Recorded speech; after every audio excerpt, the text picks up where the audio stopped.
میلاد شریف آ گیا ہے، آپ نے بڑے گج وج کے میلاد منانا ہے، ایسے پتہ لگے۔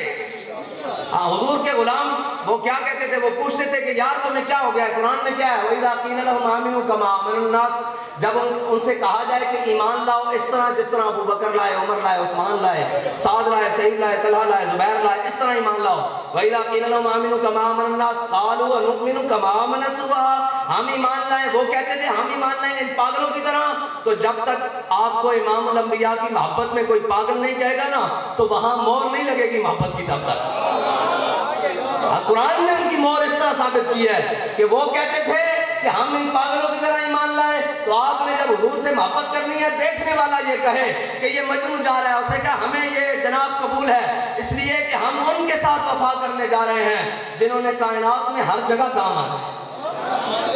ٹھیک ہے بھائی، میلاد کا جہاں جلسہ ہو، جہاں ریلی ہو، آپ نے وہاں پہنچنا ہے انشاءاللہ، جہاں بھی ہو۔ یہ تو طے ہے ختم نبوت کا جہاں جلسہ ہو، جہاں ریلی ہو، جہاں کام ہو، آپ پہنچتے ہیں۔ اب میلاد شریف آ گیا ہے، ہاتھ کھڑا کر دو جناب، سارے جس نے جانا ہے، حقیقی بات ہے، ہاں میلاد شریف گج وج کے منانا ہے۔ نہ شبم نہ شب پرستم کے حدیث خواب گویم، چون غلام آفتابم ہما از آفتاب گویم، نہ اسی کاڑیاں تے نہ کاڑیاں گلا کر دیا، اسی چمک دے محبوب دے غلام تے گلا میں چمک دیا ہوئے کر دیا۔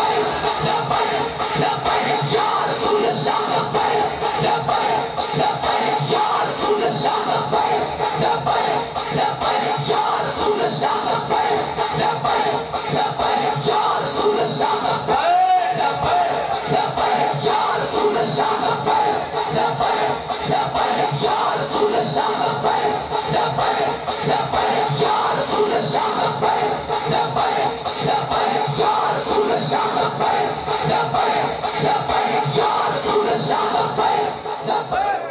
تامین حق بحقداراں سپرد، بندگارا مسند خاکاں سپرد۔ اقبال کہتا ہے اتنی دیر میں امام الانبیاء دنیا میں تشریف لائے۔ ہوا کیا کہ آج فتح مکہ کا دن ہے، سارے کھڑے ہیں، آج امام الانبیاء کا خاندان بھی تشریف فرما ہے۔